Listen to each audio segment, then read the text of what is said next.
Welcome to the Agents of the Unexplained podcast. From a haunted abandoned asylum to Sasquatch lurking in the dark woods and watching you, and all things unexplained, here are the stories from outside our realm. With your host, Bill Rigby.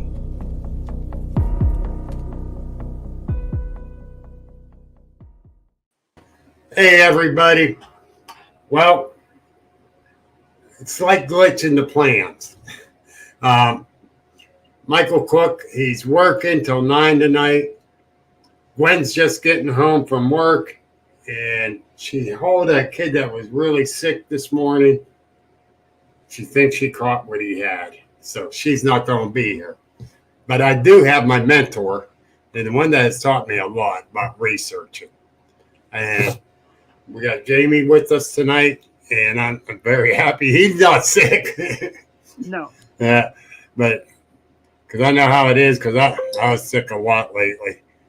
And I kind of feel bad for Gwen because she's leaving for down in New Orleans for Mardi Gras. So, and she's supposed to be leaving tomorrow. Oh, that's exciting. So, well, look at that. We got Michael out there, Judy Whitaker. We got Daniel Lee from England. So what we're going to discuss tonight and is research techniques and what got us into researching like we do.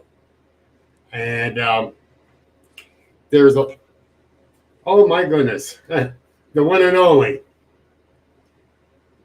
Baker and Sean's out there. All right.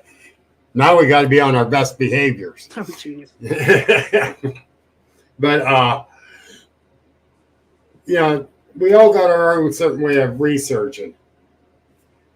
And the thing is, a lot of my research technique follows in the footsteps of Jami. Because he has shown me different things and how we do it. Well, how he does it. And it works for me. But I still do my basic, you know, going up, looking at evidence like tree structures. Ryan Paul came in. Ryan Paul Tremblay, here, let me put this.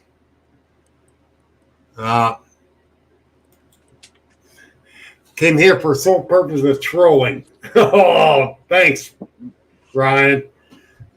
I'll remember that. And Sean, he prefers to immerse himself in his surrounding, fully nude. Oh, No, that's Baker just saying that. He's just repeating. In his nightness. Yeah, yes.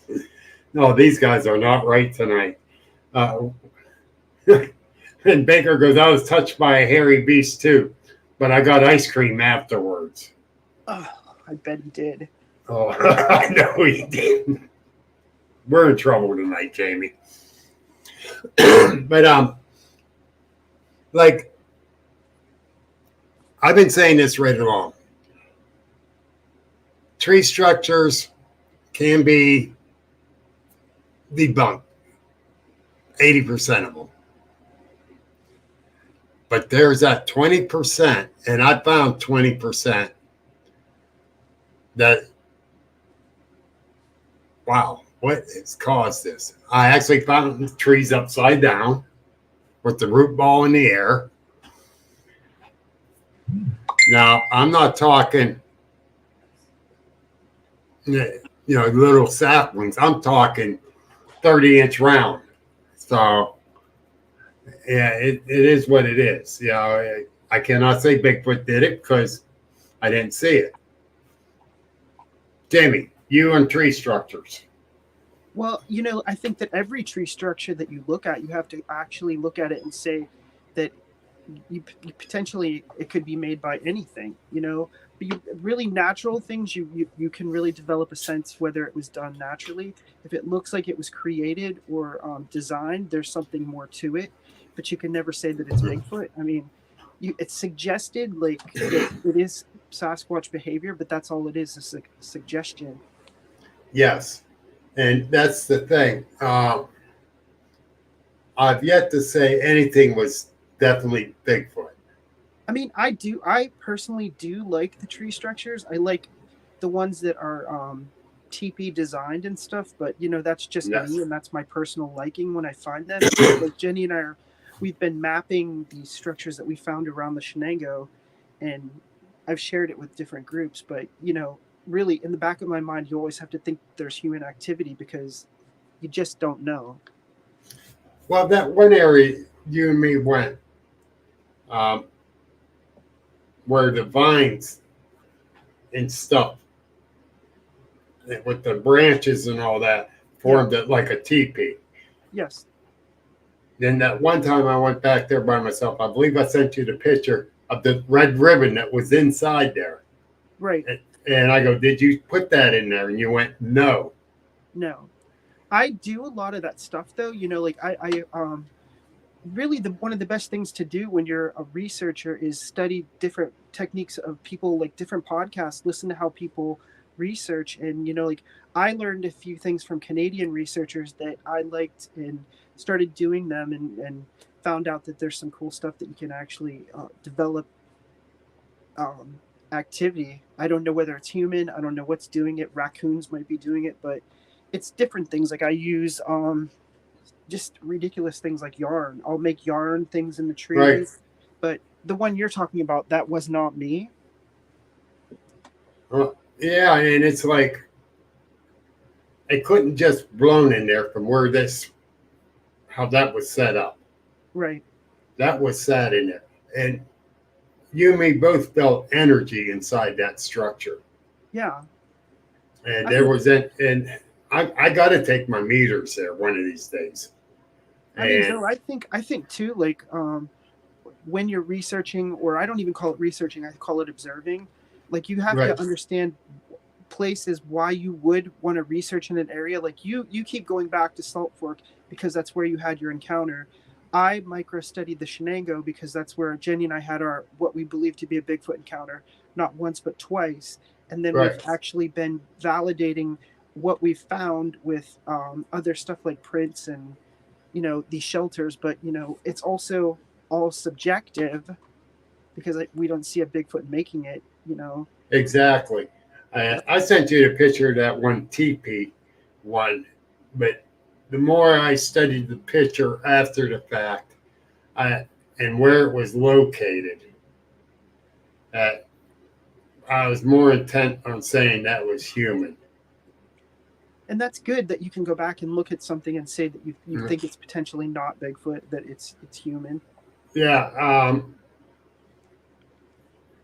Because of the location and the way it was put together, even though there was a little vine in there tied the top together to help hold the top together. Right. But it was only 3 foot high. Is that one down on the beach part? Yeah, I know which one you're talking about. It's only about 3 foot high. So why would a Bigfoot make one like that small?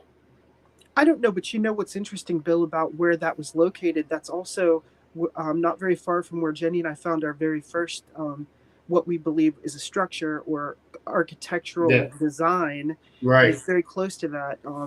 So when I found that, I knew you also found it. It's just something that I keep in the back of my mind. And, one of the things that you should do is keep notes. So I always have a notebook with me, and I make up names for areas where I research. So I come up with different names. Usually they're like punk rock songs, like the 138 is, Misfit song. And I call the one area the 138. So that area that you're talking about is 846. 846. Yeah. Okay. And not right where that little structure was is where I found that trackway on that beach with the main Brenda squirrel. Right. And of course I screwed up my casting. But my first one. But and that trackway went for over 100 yards. And I was so impressed. I was 170 pounds walking beside it. I was hardly making an indentation. What time of year was that? I don't remember. That was beginning of March. Yeah, that's one of my favorite. This is like my favorite time of year here because the lake is down. You have all these marshy areas, and you can look for prints. And this is the time of year I find most of the prints that I just decide to cast. Right, and where I made my casting, and it broke up because I didn't do it right. But Brenda got hers, but when we waited a whole 24 hours later to come back to get it. Right. When we came back to get it, we got it up. She turned it over to a big stone right in the middle of it. And it's like, oh, man. But now the other ones got weather worn and that, so the tracks we didn't even try to cast anymore, which I should have. I'm not the best caster, but I always tell people, if you think it's a print and it looks very much like a print, cast it. So always have casting material on you. Yep. And be observant too when you're casting, just be observant while you're there to see what's going on, to see if you hear anything around you when you're doing it. Yes, very much so. Because something might be lurking, observing. We think that we're observers and we're out there observing nature and we're connecting with nature and we're in these areas where we know that there has been historical Bigfoot activity. But it's also important to think that, you may also being watched. You're being observed because you're in their area. Exactly. And that's like we were talking right before the show. The first time you and me actually talked, I got a hold of you because I was actually in the area where you had your experience, yours and Jenny's. Yeah. And I hear something big bipedal follow me on the other side of the brush line, which I couldn't see. And Lester Dale says, when in doubt, cast it. You never know what details will show up in the cast. He's right. He's 110% right. Yeah. And that's another one right there that gets out there and he micro studies every area he checks out. Now I got nothing but love and respect for that man there too. Yeah, Les does the work. Yes, he puts in the work for it. Yeah. But the thing is, that area, and I got a hold of you, I says, Jami, you out here? I need to talk to you right away. I remember. Yeah, and I was kind of freaking out a little bit because I couldn't see it. And I told you where I was at, and you says, that's right near where I had our experience. You know what's you say, don't look in the eyes. I said, no, I'm a hunter. I know better. I ain't gonna look a predator in the eyes. Yeah, but, I mean, you should always look down. You should be observant. Right. That area is super fascinating too. Like when you had called me in live time and told me that you heard something, I'm immediately said I'll come out and meet you. But that area is interesting. There's that power line. Then you have all these, you have bald eagle nest out there. It's just a lot of ridges and valleys in that little area where something could easily duck away and you would never know. Yes. And with that area right there, they were at that. I'm trying to think of the time of the year it was. But the foliage was thick, and the briars were super thick in that area. I want to say it was like late August that you were out there. I think so. And it totally freaked me out because I couldn't see what it was. Right. And you said, well, get out of here. I said, I'm going to wait a little bit before I step out of here. Number one, I was too nervous to keep moving because I'm afraid it's going to come busting through the brush. But I didn't hear it leave. But after about 15, 20 minutes, I start walking out and I still didn't hear it following me. But it seemed that I was headed out to where the trail was. Right. So that piqued my interest big time for that area. I mean, I've set up a lot of recorders out there. I'll leave recorders out there. Yeah. And I've had things on my recorders. Trail cams, I don't get so much activity out there. I've had weird light anomalies on the trail cams, but I don't have a lot of success with trail cams. Well, yeah. Recorders, I do. Recorders, yes. I have not had much luck with trail cam. No. I got a couple here. I don't even put them out now. But because they're infrared, number one. And I've yet to see people have any luck with infrared trail cams. Right. I mean, even ghost hunting, you can get stuff, but most of the stuff you see with ghost hunting, it's usually like out of your peripheral vision. Sometimes you can capture still pictures, but people have set up trail cams in haunted Hillview Manor and different haunted locations, and it's hard to get something. It is. But I certainly, I'm one of those people that will firmly stand confidently, Jenny and I both, and say that we do believe in the paranormal because of the activity that we've had at the locations as volunteers. I'm openly a person that believes in most of that stuff. That I'll look at every theory, and I'm not going to throw it out just because I don't understand it, because I think my encounter, Jenny and I both, our encounters were very physical, but they were also on a very spiritual level. So I look at that and I will not throw that out because it was too important to me, the both elements of our encounter. Okay, I'm going to throw this at you. Yes. And this is something I firmly believe. And me and Purcell look good in this discussion. My sighting of the Bigfoot. Yeah. Looked like he's flesh and blood. Okay. It looked flesh and blood. I presume it was flesh and blood. But did it jump through portals? I didn't see that. Is it interdimensional? I did not see that. Well, you know, I will not throw that out. I will keep it. I'll keep it open because once you start putting your blinders on, then you're not going to know what you're looking for.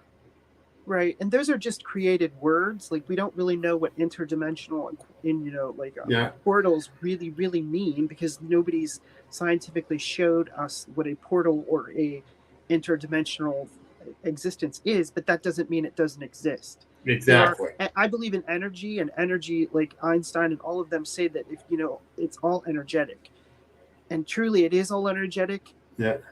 That's my feeling. And some of the things that I've done with the way I research is I research a lot on a very physical, like I'm looking for prints, I'm looking for vocalizations, I'm looking for all of that, but I am totally 100% open to the fact that I can pull up my recorder and research exactly like a paranormal researcher would do, and with confidence, with 100% confidence, I have had responses on my recorder that fall into the category of woo.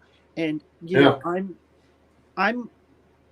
like a lot of other people who get categorized into one camp or the other, but I'm in this for truth, and I'm in this for my own validation. So I'm openly here saying that I 100% believe in that woo spiritual side with confidence. And I feel like I've had issues with some people that strictly say that it's an ape, and they make me feel bad because they think it's 100% strictly an ape, and they minimize me. And it's something that's really, offended me personally, because my encounter was so spiritual and so connected to my father. Right. I'm almost at the point where I would leave the Bigfoot world as a social media setting, but I would still research as a person that wants answers. And I usually wouldn't let a friendship come between things, but sometimes it does come between things, and it interacts in a way that gets into your psyche, and you don't like to feel minimized. But Jenny and I both are at that point where we're going to continue to research the way we want to research. And if people don't like it, then that's on them. Right. Les says they entertain this. Many apparitions seen in the paranormal field seem solid enough to look absolutely real, but then disappear without a trace. I do entertain that one, Les. Yeah. I really do, because I do believe in the paranormal. Well, Les, if you think about this, also when you're a paranormal researcher, the paranormal can leave physical evidence. They can leave footprints in talcum powder.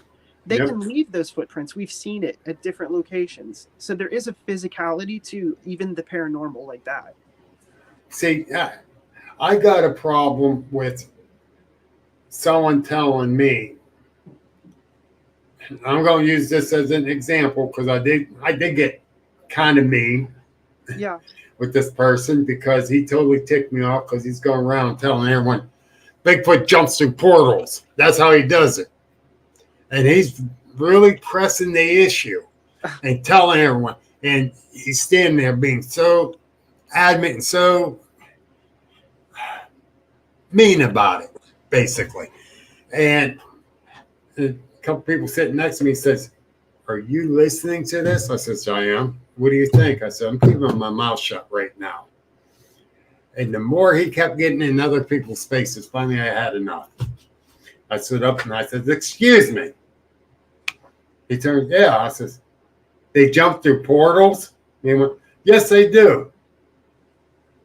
Oh, okay. Well, I mean, do you have proof of this? He goes, "Not really, but how else do you think they get around?" I went, No. Have you seen a portal?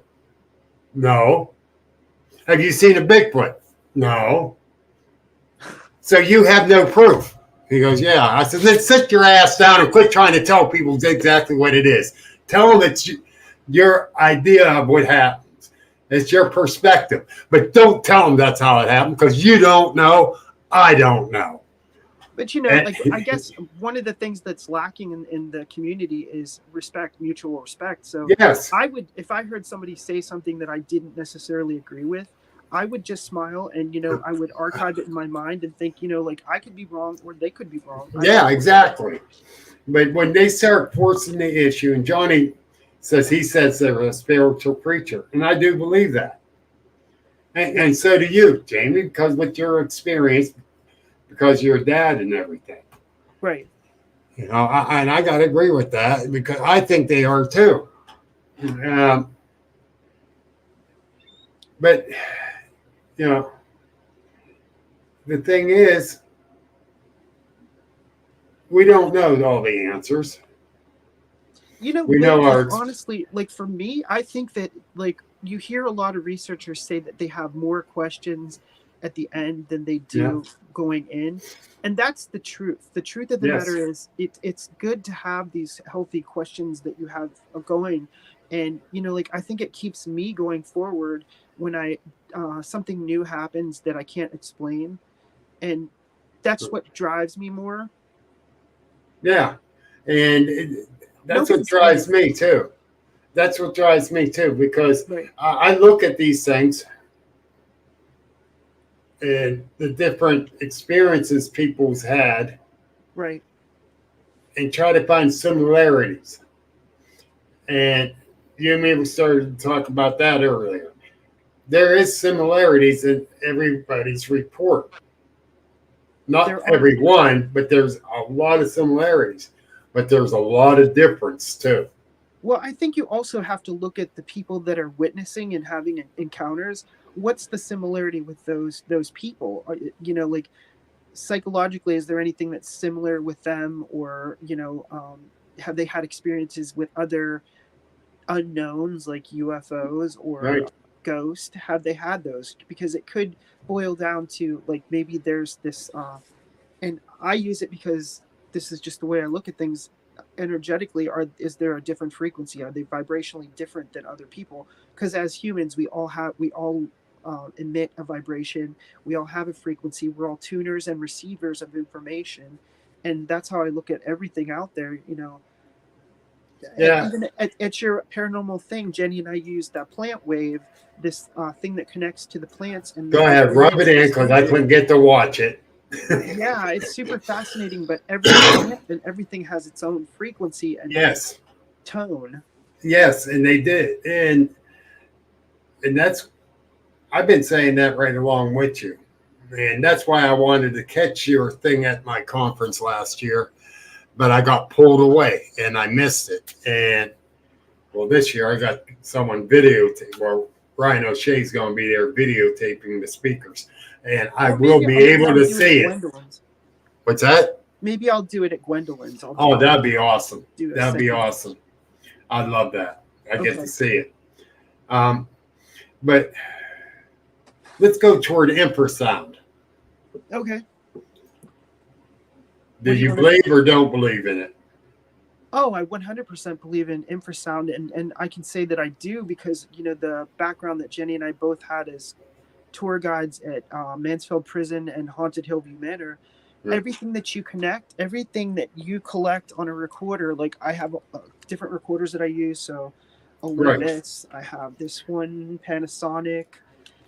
Whatever you capture on a recorder after below 20 Hz is considered infrasound, and scientifically it is documented. I think that a lot of the infrasound is still being pioneered. They don't really have true infrasonic recorders that capture infrasound in a way that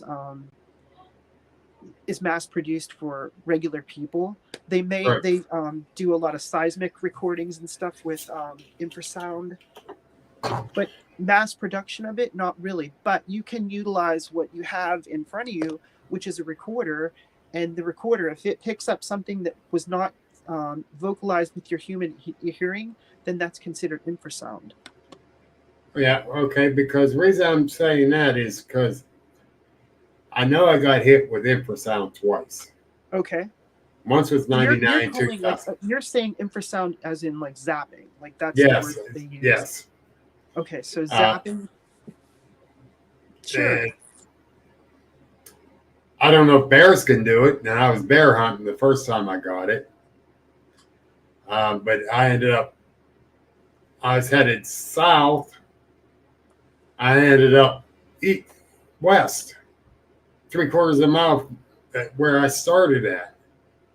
And I don't even know how I got there. I was so disoriented when I started looking around, like, how did I get here? Corky Marple said I jumped through a portal. No, I don't think I jumped through a portal. But I would bet you that science doesn't really know a whole lot about this thing that they, I mean, for lack of a better word, that's what they use in the Bigfoot community. They call it zapping. Right. But I would imagine that every living thing on this planet is capable of deterring something using their own energetic field, because we all have this energetic field that is in front of us, all around us, and we hit it. And you can, you know, like some of the unseen things that we have as senses, like we know the senses that we have, but some of them are considered super senses. So like this infrasound could be considered a super sense, just like intuition is a sense. It's a sense, it's unseen, but it's proven that people do have intuition. And yes, they do. And yes. I know I've had it. And sure. Like I use this as an example. When Sparky and I was out that one evening. Okay. And we're going down that little trail. We hear something over here to the right across the pond. We hear something moving along with us.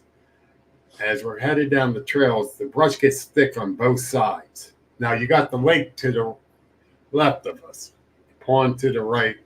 We're going down the trail. And I start getting a bad feeling in my gut. And I turned and looked at Sparky. I says, "Are you getting a weird feeling in your gut?" He says, "A little bit." I says, "A little bit." And I go, "I am." He's okay, let's go back. And we turned to go back, and his light caught something back at the trailhead. And he says, either that was a leaf floating by, which the wind was blowing a little bit. Yeah. Or something big walked across there. And I'm thinking, this ain't good. we head on out. We get up to the trailhead, and it went as we're coming out, it went from right to left. So like it's going toward where the pond was at. So I went over, found a small print. Well, not a small, found a print there. I went, there's a print here. And I don't think it was there before we went in. I could not say yes, it was, or no, it wasn't for sure. Right. So I think they were kind of trapping us. I mean, you never know. You just never know. They were trapping us in. The more you do this, the weirder things happen. Like, right. You know this, like when we were out at Big Bend area, and we're out there, and we have that fire going, and you and I go off to these glow sticks, and then Sparky and Jenny are hearing something at the bridge coming down. Yeah. And then you said that you actually felt like something went by us. Actually brushed right against my shoulder. Yeah. And it's like, it didn't come through the brush though. I mean, I always feel like that we're being observed. And I think that animals observe us in nature when we're out there connecting with nature, or we're just in the forest. They're well aware of us. Yes. And like Tim Gayhart says, we've been dumbed down from what we could do before. Yeah. Yeah. And yeah. He means dumbed down, like as in we may have understood our senses and things that we have. Exactly. Yeah. I agree with that. Yeah. And so do I, because and we can dumb down ourselves with this stuff. Yeah. And we really can. Because we close our minds. Well, the thing is, I think it's good to just experiment, like be an experimental person, experiment with different ways of researching. And if it sounds like it's out of the box or out of your comfort zone, just try it. Maybe that's where you need to go with stuff. Yes. That's kind of what Jenny and I do. Like, weirdly enough, I say a prayer before I go into the woods. And if I'm in the woods, I say a prayer. I think that's powerful. I do too. And, you know, everyone's here heard me say this. The woods is my solace. Yeah.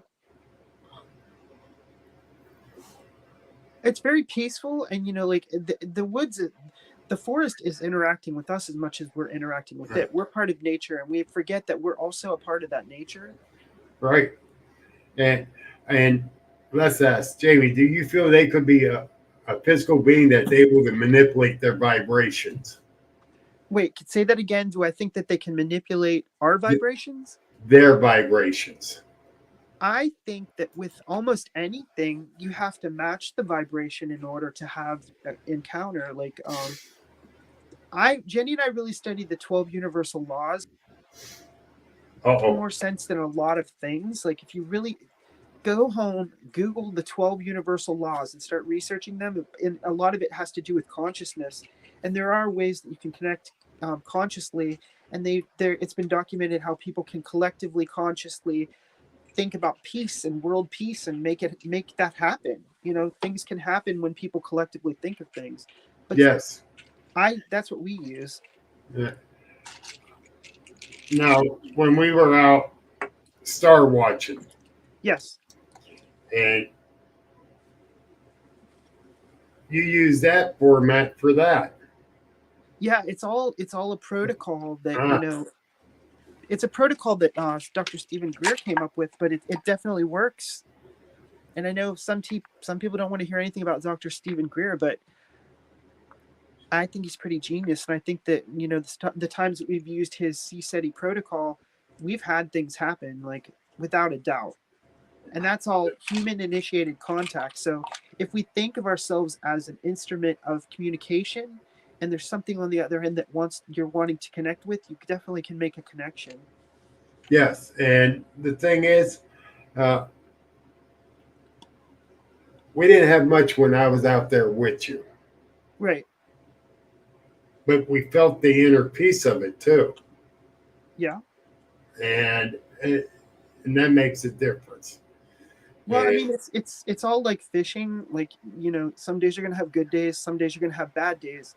But it's important, and I say even with Bigfoot, keep a notebook and start writing stuff down. That's like key. Yes. And that's the thing too.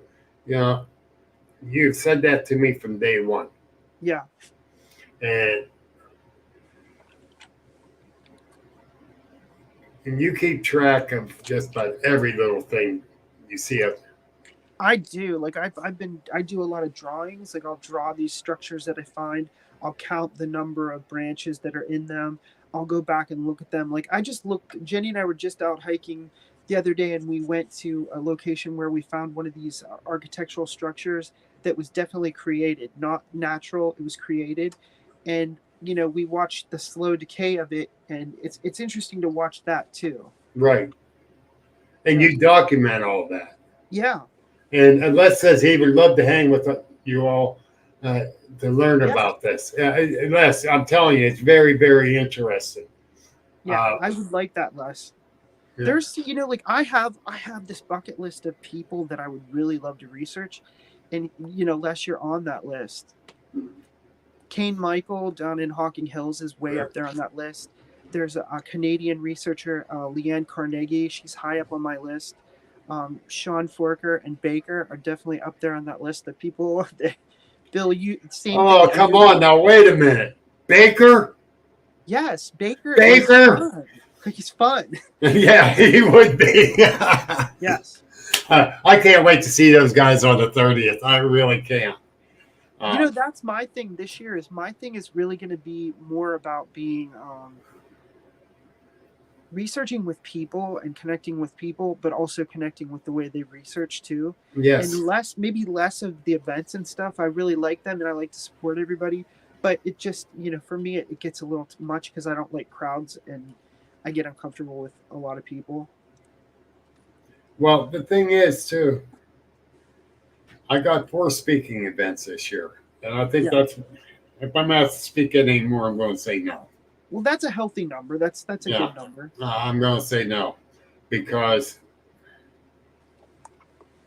you said it, Brian Seach said it, Fred Saluga said it. I'm pushing myself too far thin. Right, and you got to have family time. And I got to have wood time. Yes. And so, and get back to the basics of being out there. Yeah. Because, hi, Murray. I heard him. Yeah, he's down here. He's lurking around like a Sasquatch.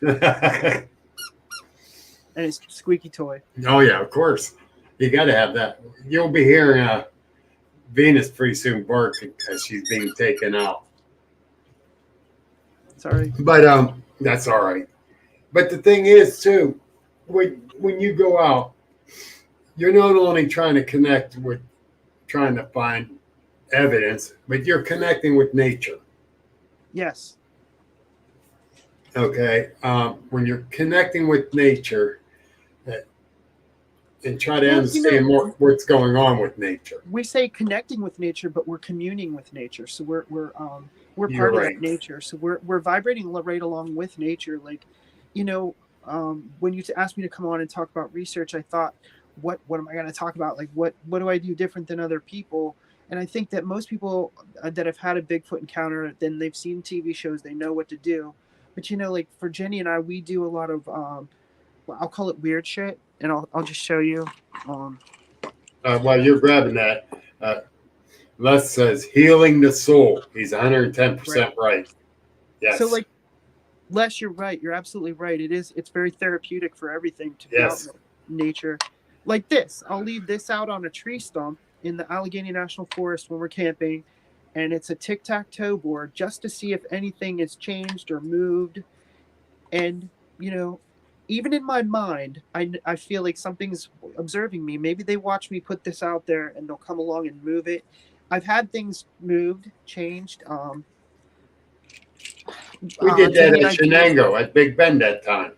Shenango at Big Bend, yeah. And Allegheny National Forest, there's a lot of activity with that. We use a lot of like sound. So like we'll do sound stuff. We'll sit back with our recorders and we'll see if we hear any knocks. And we've had stuff like that just by using sound. Sound is very ancient. So we use stuff like that.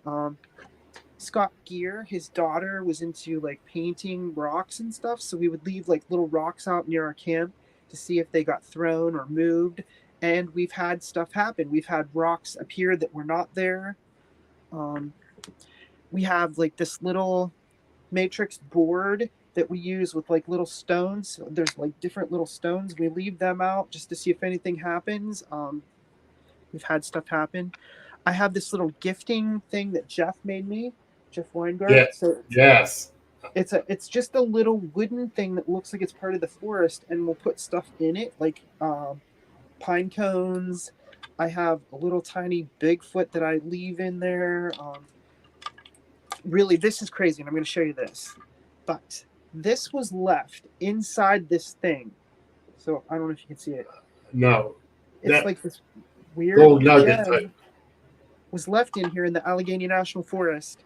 I did not leave it there. I did not bring it with me. And also we had a shell. So we've had shells brought to the location. Again, nothing that we have in the area that would be there, but they appeared in the Allegheny National Forest in that gifting thing. Right. Now that's neat. That's stuff that happens that keeps you excited and keeps you going forward and keeps you moving. I can't say that Bigfoot did that, but something did that. I know. We the one spot you showed me where you had the one gifting thing. Yes. And I've been back there a few times checking, and it hasn't moved. Okay. But I believe you told me it was on the other side of the tree, and it got moved to the one other side at one point. Didn't you tell me that? Yeah. Is this I showed you one of the locations that we use at Shenango. Is this the one that's closer to? Yes. Closer to. Okay. I know what you're saying. Yeah, and it's very, very interesting because Debbie Craig and I left some gifting stuff, and the stuff got moved. Yeah. And some of it disappeared, but it got moved around. And like I told her, I says, if there is some way we can get a picture of this, we could be able to catch what was doing it. Because could it have been a bird that came in and took the one gem and flew off with it? Or was it a squirrel moving it around? And it could be. It could actually, that could be. It could be a raccoon. But a couple of those things were down inside the split. So something had to have fingers or something to get in there to bring them out. So I don't know. Like the peanut butter, we've had peanut butter jars in the Allegheny National Forest where the peanut butter something reached in and. We had something open up a peanut butter jar, threw the lid, and cleaned out the jar. I mean, totally clean it out. But you can't say it's Bigfoot. You just you can't. And could have been a raccoon. The hardest part is if you set up a trail cam there, you just don't. You're not going to get anything happen. Right. Exactly. Dave Ruber says, "Hi guys, how you doing, Dave?" They're great researchers too. Yes, they're really, really good researchers. I'm really looking forward to their presentation at my conference on the 30th. They're going to be good. Yes. They're great people because they're very open-minded, and they have eyes of researchers. They have eyes of observers, and they're all constantly thinking of the next thing or the next level. And I know they're not people that are into this for recognition. They're just in it because they like answers, and I really appreciate both. Yes, 110%. Yeah, and they're genuine, straight up. Yes, they really are. And that, and they got big hearts too. They really do. And I really appreciate they're very welcoming people. Like first time I ever met them, they were super welcoming. And Carrie knew my cousin Beecher, which was really fascinating. Wow. Yeah. But so they're gonna have a great presentation at my thing, and I'm so glad they agreed to do it. they're just awesome. That's all I'm going to say. They're awesome. And, you know, and I enjoyed getting out researching with different ones and seeing how they research. Right. And well, you're going to have to get out with us again, Bill. Yeah, so I don't lose my edge. And when I feel really bad, but Debbie Preggy keeps wanting to go research with us, and I really want her to, and I feel like it never happens. So I would like to. The way she works, it's hard. I know. You know, me and her had plans to go out different times. Yeah. And she ended up sleeping because she works steady midnight. And yeah, she was supposed to meet us, and then she ended up being too tired. Yes, and so I just tell her, let me know where you're going. So that's how it hey, hello, Mr. Jack Warren. Jack is another one really good. Yes. He's awesome out there too. And yeah, it was funny that when he came up to do the podcast and me and him went out to Shenango, and you see this vehicle pulling in with the Bigfoot sticker on it. I'm like, who the heck is in my area, man? Yeah.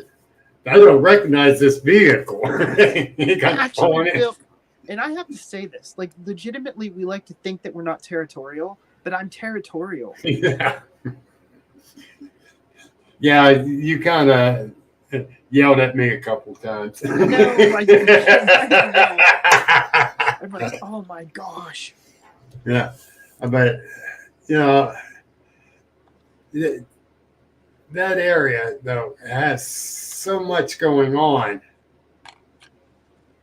energy wise. Yes, and you know, maybe talk about that. Like it is kind of like, okay, I know it sounds rude to say I don't want somebody in that area, and I don't want people knowing, but the truth of the matter is, you really do need to protect areas for continuity to make sure that nobody's like hoaxing you. That's the scary part. Yes. And well, like when you reported that one sighting. Yes. And you did it kind of early. That was 2 years ago. What do you mean reported it? You mean I reported it. And you put it on Facebook, and then you had all these people running out there. Oh, yes, yeah. And you said you wanted to go back and double check things, but you were going to OBC at the time.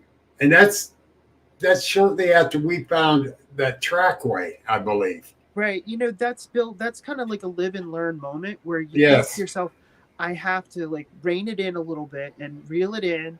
And then actually, like now when I do reports and I put it out there or share it with groups, I will use a name that I've created myself because I know where the location is. And I'm not going to use a location where everybody's going to go driving down a road where people live. Yes. Maybe bothering them. I won't do that. Well, when you told me go ahead and go out and check things out for you, because you were going to OBC. Yeah. Me and Brenda went out, and I went down over the guardrail area to the right. If you're going out, I jumped down over the guardrail, went down. I actually found a print down in the swampy area that I could not get to. And then me and Brenda drove down that dirt road, and there was a print going up the bank. She spotted as driving slowly down that dirt road. And it's like, of course, I didn't have casting material with me anyhow. You know, Brenda's she's a good observer because, I mean, she and her son both have, like, observed things and had activity. Yes. So, but, I mean, both of you, if I went to the OBC and said, go check it out, that's because I trust you. Yeah. And I appreciate that. And you know I'm going to tell you exactly what we find. Yes. Mr. Bill Appeal, how you doing, sir? From the Bigfoot Outpost. And Stuart Clark, you know, Rooster says, isn't that how always happens? The way that people just start swarming in? Yes, it is. And unfortunate. And there's two certain people I was looking for out there when I went out to double check for you. Yes. That I was actually going to chase out of there. Okay. And because I was very, very upset when I heard they were in there tramping around. And I went, no. They just want their fame and fortune. They're not in it for the research. Yes, Les. Just saying hi to Bill Pill. Hi, Josh. But yeah, the thing is,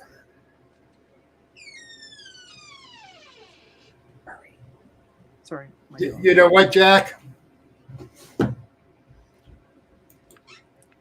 Right there. I never go to an area that I was invited to, even with permission. It's out of respect. Jack was with you. Yeah. Yeah. But he was with me, and we went in. I respect both of you. Yeah, and when you realize who it was. Look at me, all territorial. I'm not like that person, but I became that person.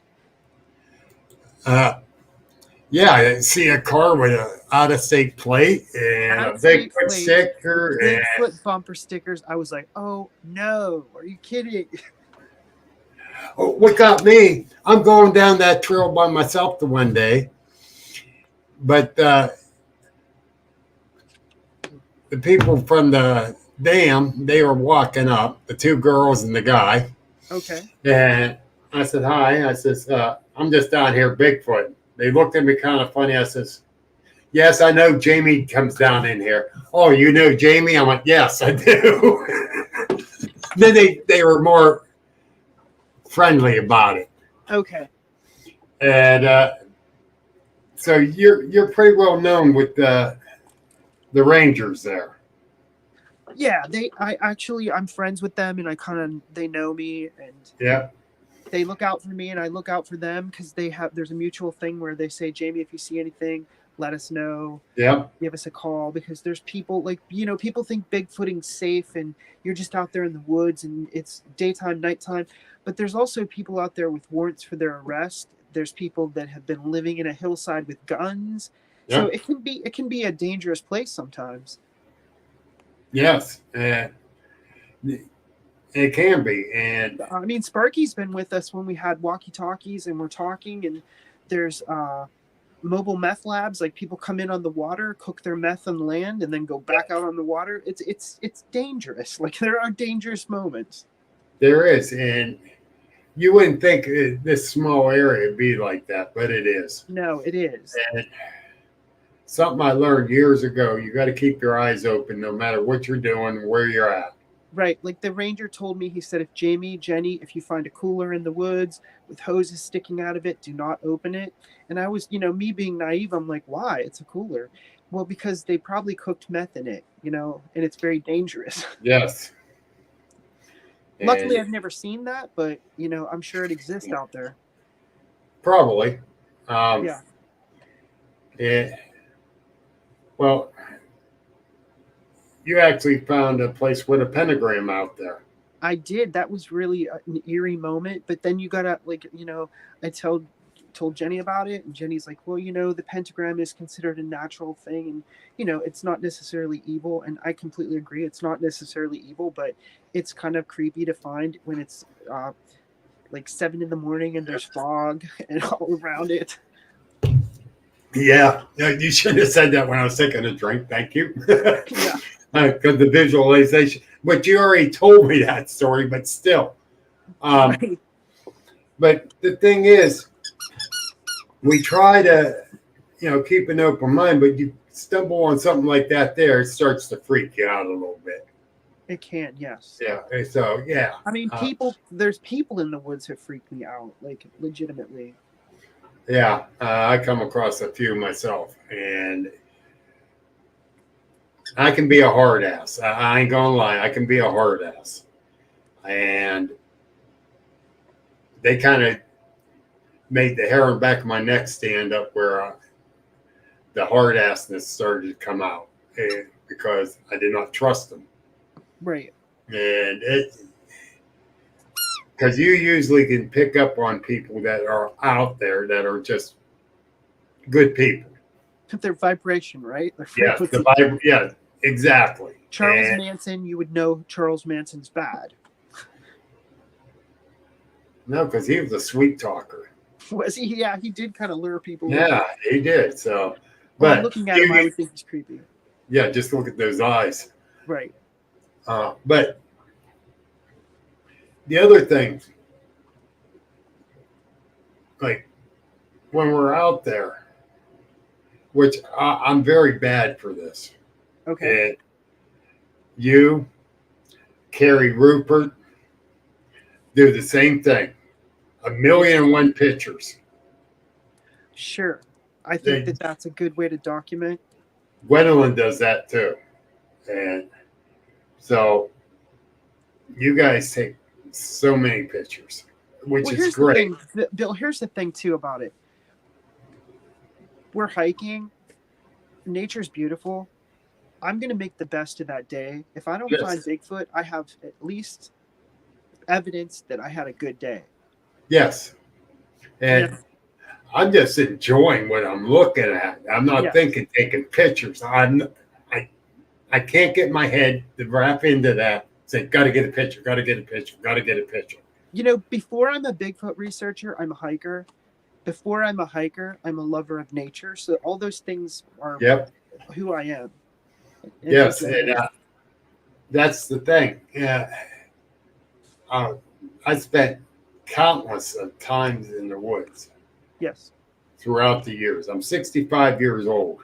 So I'm going to say 55 years of it in the woods. On and off. I'm in the woods a lot more than I am in the house. Yes, you are. You are. And this past year, I haven't been out as much as I'd like to.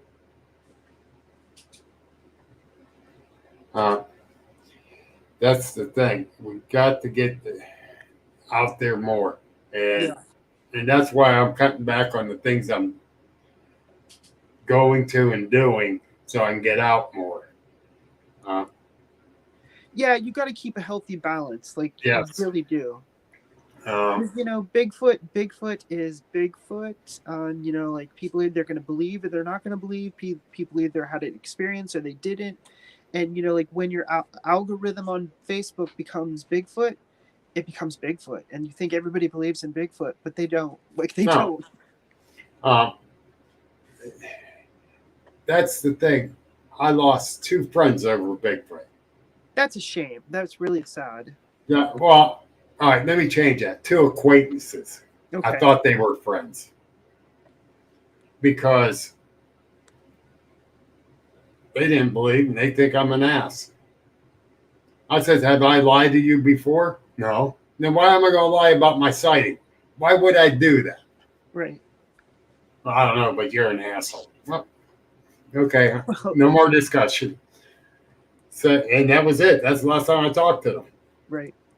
And I don't care. You know, I don't care if you don't believe. I don't care. I say live and let live. You know, like I usually don't judge people by what they say or how they believe or the color of their skin or any of that. Yeah. I look at them energetically as like human beings and mutual respect. Exactly. That's the thing. You know, we all got to coexist. Yes. And that's the thing. I can really coexist with nature. You know, there's people in my life that I don't see every day, but I still love them. You know, there's people that I was friends with that I don't see, but I still love them. You know what I mean? Exactly. And the thing is that we get out there, we're doing our research, we're getting in touch with nature. March and April is the time I love out there because that's when things are starting to change in the woods. Right. I mean, I think spring and fall, like early fall, are #1 key times. Right. This time of year is great for prints and tracking. Yeah. But you know, granted, summertime comes, the foliage is thick, you can't Summer's see it. It's my least favorite for observing. Right. Uh, I don't mind going out in the wintertime.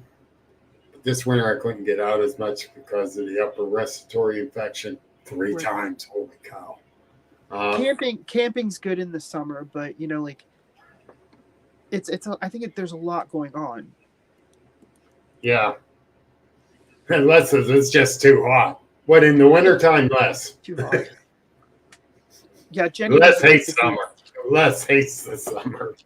So does my wife. She hates it. Yeah.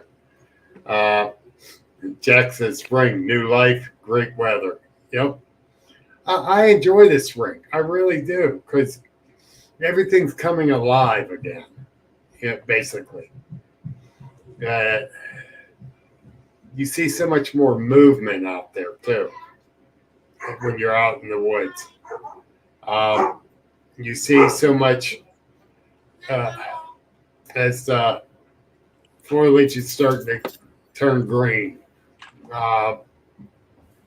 But you can still see things around, like the squirrels, the rabbits, the coyotes even. I've had coyotes walk right up on me. Yeah. Well, that time me and Gary Gerhardt was walking out that trail and called you. He said, "Hey, we just had a pack of coyotes go off right behind us." Right. I know exactly where you were. Yeah, and we figured out why they did after the fact, and that was because their den was down over in that little gully, and we were downwind when they finally realized where we were at. The wind was where we were upwind. We finally got upwind, and it was blowing up to them, and they just humans. But yeah, speaking of what Bill, like just what you just said about the coyote, and you and Gary saw the coyote there. Yeah. And it just hit me. That's very close to where I had the coyote walk right up on me. That makes you realize, and this is how, as an observer and a researcher, you should think. That makes you realize that these things come back to areas like that they're familiar with. That thing either has a den there or it's familiar with that area because you had an encounter, I had an encounter. Right. So that's the way nature works. Like they have their little patterns and the places that they go and the little trails that they use. Bigfoot's probably the same way. Yeah. I'm not going to deny that. Yep. That's exciting when you hear somebody else say something like, "I saw a coyote in the same." Right. To me, that's exciting. It sounds stupid, but it's exciting. Yeah. Well, Josh says he prefers all year. I look at how each animal survives during each season. It teaches him more about behavior habits. Yeah, that's true. That's true. Yes. And keeping notes every season, and like documenting the changes in everything, even temperature, like moon phases, all that stuff could be important. Could be. Yeah, I do too. I do believe they, like Josh said, the habits of each season, because in the springtime they're just getting out. They're looking for a mate. Some of them,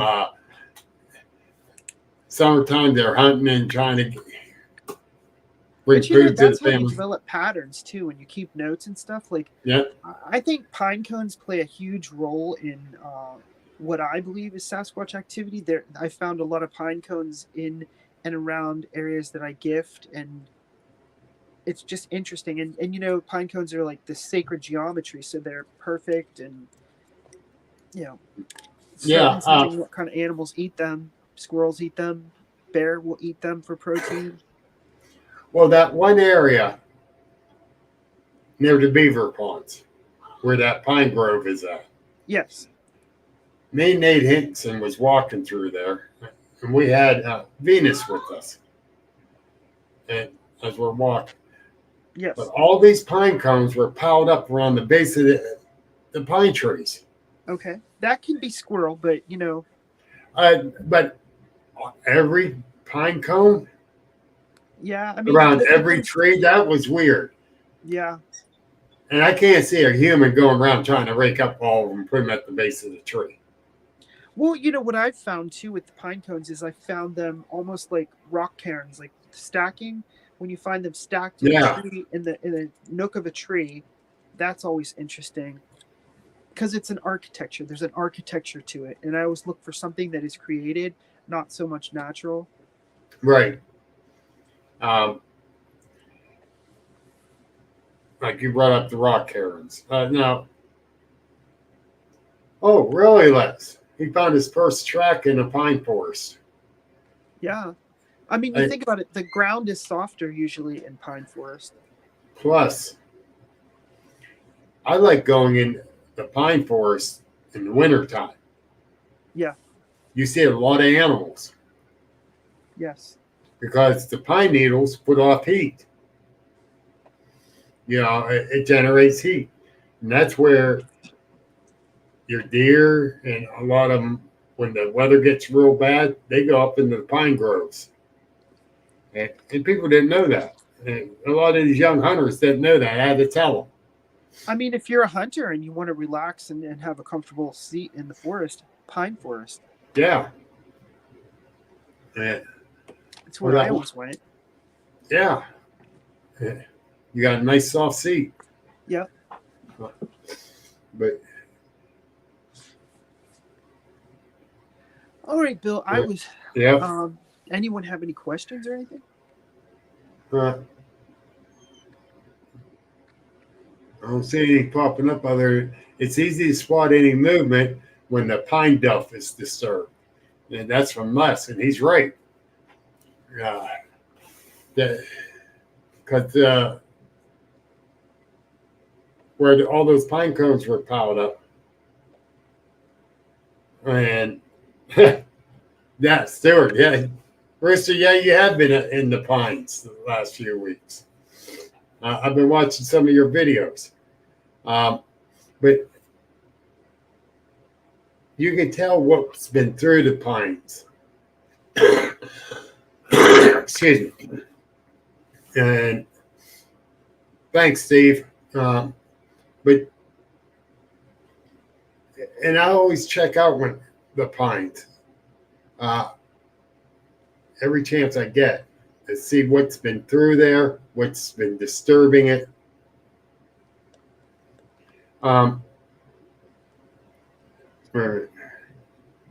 Les wants to know, what is the strangest thing that you have ever found when out? The pentagram was one of the strangest things was the pentagram. Yeah. Only because it wasn't just a pentagram, it was made out of stuff from the ground of the forest. And then there were things that were strung above it, and then in the middle of it there was a feather and blood and kind of creepy, but it's not my type of nature thing that I'm looking for, but it was interesting to find. Yeah, and no, I wasn't looking for that. No, and you know what I looked up today? I looked up on YouTube because I'm always out in nature, but truffles. I'm always looking at how can you find these things, but they're expensive and they're mold spores and fungi. And I was trying to find out if Pennsylvania had them, and they do have them. It's just a matter of finding them. Now, did they say eastern, central, or western part of Pennsylvania? It said western Pennsylvania, so they are here and they're around saplings, and it's just, they have dogs that are trained for that and pigs that are trained for truffle hunting, but it's kind of hard. It seems like it's hard. It would be hard for a human, other than if you started digging around saplings of different types of trees. I got my truffle hunting pig. I'm into rock hunting too. I'm into finding all kinds of rocks and stuff like that. That's the stuff that excites me. Even Bigfoot. Let's put dogs and hogs. Yeah, jeez. Yeah. A truffle hunting hog. That's what we all need. Because if truffles go for $5,000. How much? Up to $5,000. I'm training that hog. No, I'm going to train Murray.